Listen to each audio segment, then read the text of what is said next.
NEET paper leak કેસમાં Ahmedabad cyber ક્રાઇમને મોટી સફળતા મળી છે, જેમાં ટેલિગ્રામ ચેનલ મારફતે પેપર વેચવાના કૌભાંડમાં વધુ 3 આરોપીઓની ધરપકડ કરવામાં આવી છે. આ કાર્યવાહી દરમિયાન પોલીસની ટીમે રાજસ્થાનથી 2 અને બિહારથી 1 આરોપીને ઝડપી પાડીને કાયદેસરની તપાસ હાથ ધરી છે. પેપર લીક કરનારા આ આંતરરાજ્ય નેટવર્કનો પર્દાફાશ કરીને સાયબર ક્રાઇમની ટીમ હવે આ કૌભાંડના મૂળ સુધી પહોંચવા માટે પકડાયેલા આરોપીઓની સઘન પૂછપરછ કરી રહી છે.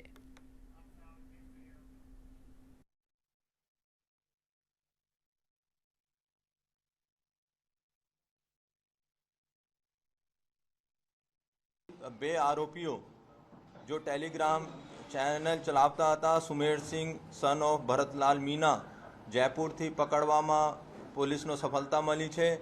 બીજા છે આકાશ પપ્પુલાલ મીના જો કોટાથી પકડવામાં સફળતા મળી છે. ખરેખર બહુ મોટો કૌભાંડ છે. છેલ્લા 1 વર્ષથી આ લોકો એના ઉપર એક્ટિવ હતા. 1000થી વધારે લોકોનો આ લોકો છેતરી લીધું છે. 1.5 કરોડથી વધારેની અમાઉન્ટની ટ્રાન્ઝેક્શન્સ એના અલગ અલગ અકાઉન્ટમાંથી મેળવી છે અને અત્યારે બંનેનો અટક થઈને આગળની કાર્યવાહી કરવામાં આવશે.